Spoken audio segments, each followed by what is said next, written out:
जय हिंद दोस्तों स्वागत है आपका आपके अपने YouTube चैनल ज्ञानदेव होस्ट में। और इस वीडियो में मैं आपको बताने वाला हूं UP IAS PCS free coaching online form 2021 के बारे में कि कैसे आपको ये फॉर्म भरना है। तो आप इस वीडियो को देखते रहिए, मैं आपको इसके बारे में पूरी जानकारी देने वाला हूं। तो चलिए दोस्तों शुरू करते हैं। दोस्तों ये आपका ऑफिशियल पोर्टल है, आपको यहाँ पर इसके बारे में जानकारी दी गई है। बेसिकली ये जो कोचिंग दी जाएगी वो आप देख लीजिए कि किन किन को दी जाएगी। समाज कल्याण विभाग उत्तर प्रदेश लखनऊ द्वारा संचालित परीक्षा पूर्व कोचिंग केंद्रों में नवंबर 2021 से संचालित किए जाने वाले सिविल सर्विसेज IAS PCS प्रारंभिक परीक्षा 2022 के कोचिंग सत्र में प्रवेश हेतु ऑनलाइन प्रणाली, यानी कि यहाँ पर ये जो आपका IAS PCS 2022 का एग्जाम होगा, फॉर्म निकलेंगे, उनकी आप यहाँ पर फ्री में कोचिंग कर सकते हैं, जो कि सिर्फ अनुसूचित जाति, अनुसूचित जनजाति एवं अन्य पिछड़ा वर्ग यानी कि SC ST OBC कैंडिडेट ही इसमें फ्री कोचिंग ले पाएंगे और वही लोग इस फॉर्म को भर पाएंगे। फॉर्म आप लोग 8 नवंबर 2021 तक भर सकते हो। अब आपको कैसे फॉर्म भरना है वो आप यहाँ पर देख लीजिए। तो आपको अगर इसके जो महत्वपूर्ण इंस्ट्रक्शंस है या फिर पाठ्यक्रम है यानी कि सिलेबस है वो रीड करना चाहते तो वो आप यहाँ पर कर सकते हैं। बट इस वीडियो में मैं आपको मेनली फॉर्म कैसे भरना है इसके बारे में जानकारी देने वाला हूँ। तो आपको ऑनलाइन आवेदन पत्र भरे इसके सामने क्लिक करना है। अब यहाँ पर आपके सामने इंटरफेस आ जाएगा। तो चलिए एक एक करके बताता हूँ कि कैसे आपको ये जानकारी भरनी है। तो सबसे पहले यहाँ पर दिया जा रहा है उत्तर प्रदेश में निरंतर 5 वर्ष से निवास की स्थिति। तो यहाँ पर आपका कम से कम यूपी के किसी डिस्ट्रिक्ट में आपका 5 साल का निवास प्रमाण पत्र होना चाहिए, यानी कि 5 साल से कम आप वहाँ पर रह रहे हो। इसके बाद है अभ्यर्थी अभ्यर्थिनी का नाम। तो जो भी आपका नाम है आपकी डॉक्यूमेंट के अकॉर्डिंग वो आपको यहाँ पर एंटर कर देना है। फिर आता है पिता का नाम। तो यहाँ पर आपको अपने पिताजी का नाम एंटर करना है। ये एंटर करने के बाद नीचे है स्थायी पता पिन कोड सहित। तो जो भी आपका एड्रेस है वो पूरा एड्रेस आपको यहाँ पर लिख देना है। मैं आपको एग्जांपल के लिए ये एड्रेस यहाँ पर फिल करके दिखा रहा हूँ। आपको पूरा पिन कोड भी यहाँ पर एंटर करना होगा। इसके बाद अस्थायी पता वर्तमान पत्राचार का पता। ये जो आपने ऊपर एड्रेस भरा ये आपका परमानेंट एड्रेस है और ये आपका स्थायी यानी कि करंट में आप जहाँ पर रह रहे हो वो एड्रेस आपको यहाँ पर भरना है। यहाँ पर दोस्तों मैं आपको बताना चाहूँगा कि अगर आपका परमानेंट यानी कि स्थायी पता और अस्थायी पता सेम है तो आप यहाँ पर नीचे यही एड्रेस लिख सकते हैं। फिर आएगा आपका 6 पॉइंट ईमेल आईडी। तो जो भी आपकी ईमेल आईडी है वो यहाँ पर आपको एंटर कर देनी है। ध्यान दीजिए ये ईमेल आईडी आपकी बिल्कुल सही हो और आपको इसका पासवर्ड याद हो ताकि आप इसे जब चाहे ओपन करके देख सके। फिर आते हैं यहाँ पर दोस्तों मोबाइल नंबर का ऑप्शन। तो आपको अपना मोबाइल नंबर एंटर करना है जन्म तिथि हाई स्कूल प्रमाण पत्र के अनुसार। यहाँ पर आपको आपकी डेट ऑफ बर्थ जो आपकी 10th की मार्कशीट है उसके अकॉर्डिंग फिलअप कर देनी है। तो चलिए मैं यहाँ पर इसको एंटर कर देता हूँ। तो यहाँ पर हमने इसको एंटर कर दिया है। इसके बाद यहाँ पर आपको लिंग यानी कि जेंडर की जानकारी दी गई है। तो आपको आपका जेंडर सेलेक्ट करना है, मेल हो या फिर फीमेल हो। इसके बाद यहाँ पर नीचे आते हैं और आपसे आपकी आरक्षित श्रेणी यानी कि आपकी कास्ट कैटेगरी कौन सी है। तो जैसे कि मैंने कहा कि इसमें SC ST OBC फॉर्म को भर पाएंगे तो आपको आपकी कास्ट कैटेगरी सेलेक्ट कर लेनी है। विकलांग, अगर आप विकलांग है तो इसके ऊपर टिक कीजिएगा, नहीं तो इसको ऐसे ही रहने दीजिए। अगर आप यहाँ पर टिक कर रहे हो तो आपको ये बताना है कि आपकी जो विकलांगता है वो कितनी परसेंटेज है, 40% या उससे ज़्यादा। माता पिता अभिभावक की वार्षिक आय यानी कि आपकी वार्षिक आय कितनी है वो आपको यहाँ पर एंटर कर देनी है। तो चलिए मैं यहाँ पर इसको एंटर कर देता हूँ। ये हमने यहाँ पर एंटर कर दिया। वार्षिक आय 6 लाख से अधिक ना हो यानी कि 6 लाख से ज़्यादा नहीं होनी चाहिए। आय प्रमाण पत्र, जो आपका आय प्रमाण पत्र है अगर वो नहीं बना है तो बनवा लीजिए क्योंकि उसका नंबर यहाँ पर आपको एंटर करना है। इसके बाद आता है अभ्यर्थी की शैक्षिक योग्यता का विवरण यानी कि आपके क्वालिफिकेशन की जानकारी। तो यहाँ पर है हाई स्कूल। तो आपको बताना है कि हाई स्कूल आपने किस बोर्ड से की है। अगर इनमें से किसी बोर्ड से किया तो सिलेक्ट कर लीजिए, नहीं तो अदर के ऊपर क्लिक करके बोर्ड का नाम भर दीजिए। परीक्षा का वर्ष, तो आपने कौन से ईयर के अंदर आपकी ये जो 10th है वो की है वो आपको लिखना है। आपका रोल नंबर क्या था वो यहाँ पर आपको एंटर कर देना है।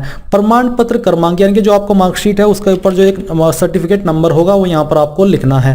अंक पत्र क्रमांक। अब यहाँ पर दोस्तों आप कंफ्यूज मत होइएगा क्योंकि जो आपकी मार्कशीट है उसके ऊपर आपको 2 नंबर देखने को मिलेंगे, एक है सीरियल नंबर और एक है आपका सर्टिफिकेट नंबर। जो प्रमाण पत्र क्रमांक है यहाँ पर आप सीरियल नंबर भरेंगे और जो अंक पत्र क्रमांक है यहाँ पर आपको सर्टिफिकेट नंबर देना देना है। इसके बाद यहाँ पर दोस्तों आपके पूर्णांक कितने थे वो आपको एंटर करना है। तो चलिए मैं यहाँ पर 600 भर देता हूँ, क्योंकि यूपी बोर्ड में 600 थे सभी सब्जेक्ट को मिला करके।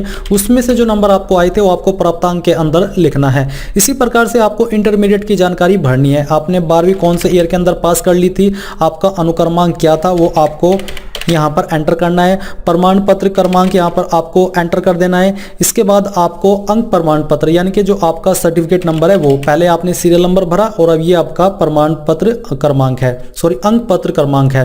पूर्णांक आपको कितने नंबर थे, तो 12th में 500 होते हैं, उसमें से जो आपको नंबर आए थे वो यहाँ पर एंटर कर देना है। अब यहाँ पर आता है स्नातक यानी कि ग्रेजुएट, तो आपको यहाँ पर जहाँ से आपने ग्रेजुएट की है उसका नाम एंटर कर देना है।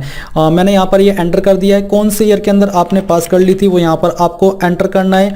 और ये एंटर करने के बाद यहाँ पर आपको आपका अनुक्रमांक एंटर करना है, यानी कि रोल नंबर फाइनल ईयर का, या फिर आप जिस ईयर के अंदर भी हो उसी ईयर का आपको ये नंबर भर देना है। इसके बाद यहाँ पर आपको प्रमाण पत्र क्रमांक देना है। अगर आपने अभी ग्रेजुएशन नहीं की है तो आप यहाँ पर इनको खाली छोड़ सकते हैं, ग्रेजुएट वाले ऑप्शन को।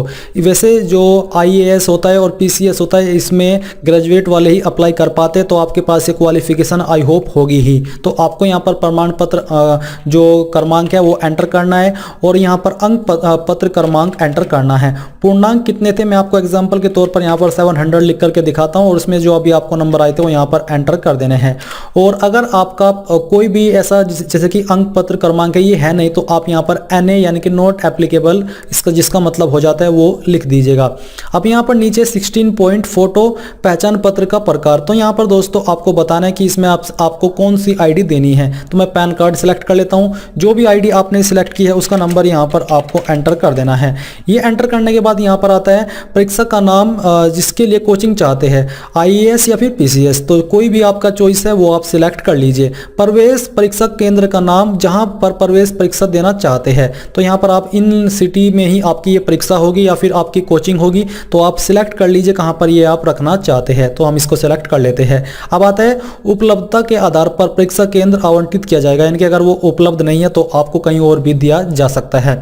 20 पॉइंट है कोचिंग केंद्र का नाम जहां पर प्रशिक्षण हेतु प्रवेश लेना चाहते हैं, प्रथम वरीयता यानी कि फर्स्ट प्रेफरेंस आप किसे देना चाहते हैं, यहाँ पर एक ही दिया जा रहा है। हमने इसको सिलेक्ट कर लिया है और इसी प्रकार से आपको इसको रहने देना है। अब ये कैप्चा कोड आपको फिलअप करना है। फिल करने के बाद जो भी जानकारी आपने भरी इनको वेरीफाई तो आपको करना ही है, साथ ही फिर नीचे आपको save detail and proceed to upload document इसके ऊपर क्लिक करना है। तो अब यहाँ पर आपके सामने डॉक्यूमेंट अपलोड का सेक्शन आ चुका है, जहां पर सबसे पहले है सक्षम राजस्व अधिकारी द्वारा प्रदत्त जाति प्रमाण पत्र की स्कैन कॉपी, यानी कि जो आपका जाति प्रमाण पत्र है वो आपको अपलोड करना है, जिसका साइज 40 KB से ज्यादा नहीं होना चाहिए। फॉर्मेट JPEG या फिर JPG का रहना चाहिए। तो आपको चूज फाइल के ऊपर क्लिक करना है और जहां पर भी आपका डॉक्यूमेंट है वो आपको अपलोड करना होगा। इसके बाद यहाँ पर दोस्तों जैसे ही आप फाइल सेलेक्ट कर लेंगे ये डॉक्यूमेंट आपका अपलोड हो जाएगा। सेकंड में आपको राजस्व अधिकारी जो तहसीलदार स्तर से कम न हो अथवा सेवायोजक अधिकारी द्वारा दिया गया नवीनतम आय प्रमाण पत्र,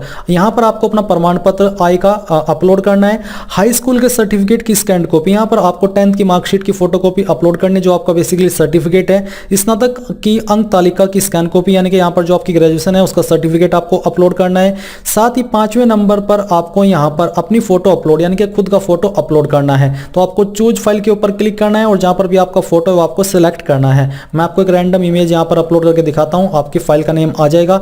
जहां पर अब नीचे आपको अपना सिग्नेचर अपलोड करना है। तो जहां पर भी आपका सिग्नेचर है वो सिग्नेचर आपको इस प्रकार से यहाँ पर सिलेक्ट करके ओपन कर लेना है। ओपन करने के बाद जैसे सभी डॉक्यूमेंट आपके अपलोड हो जाए तो आपको यहाँ पर टिक करना है और फिर save and view temporary print form इसके ऊपर क्लिक करना है। तो यहाँ पर दोस्तों अब आपके सामने आपके फॉर्म का प्रीव्यू आ चुका है। आपके द्वारा भरी गई सभी जानकारी यहाँ पर दी गई है। आपको इन सभी जानकारी को अच्छे से कंफर्म कर लेना है। इनके ऊपर क्लिक करके आपने जो डॉक्यूमेंट अपलोड किया उनको वेरीफाई कर लेना है कि सभी सही से अपलोड हुए भी है या फिर कोई और डॉक्यूमेंट तो अपलोड नहीं हो गया। तो जब आपको लगे कि सभी जानकारी सही से अपलोड हो चुकी है आपको यहाँ टिक करे इसके ऊपर क्लिक करना है। फिर आपको यहाँ पर फाइनल लॉग के ऊपर क्लिक करके यहाँ से ओके कर देना है। अब ओके करने के बाद यहाँ पर दोस्तों जो आपका फॉर्म है वो कंप्लीटली फिलअप हो जाएगा। तो देख लीजिए आपका फॉर्म कंप्लीट हो चुका है। रजिस्ट्रेशन डेट आप यहाँ पर देख सकते हो। अब आपको यहाँ पर इसको प्रिंट निकाले के ऊपर क्लिक करके प्रिंट ले लेना है। अगर अभी आपके पास प्रिंटर मौजूद नहीं है तो आपको इसको यहाँ पर PDF के रूप में सेव कर लेना है और बाद में प्रिंट करा लीजिएगा। तो इसी प्रकार से आप लोग UP IAS PCS free coaching online form 2021 को भर पाएंगे। आई होप ये प्रोसेस आपको पसंद आया होगा। अगर आया है तो आप इस वीडियो को लाइक, शेयर और आपके अपने यूट्यूब चैनल ज्ञानदेव होस्ट को सब्सक्राइब करके बेल आइकन को ऑन कर ले। Thanks for watching. जय हिंद।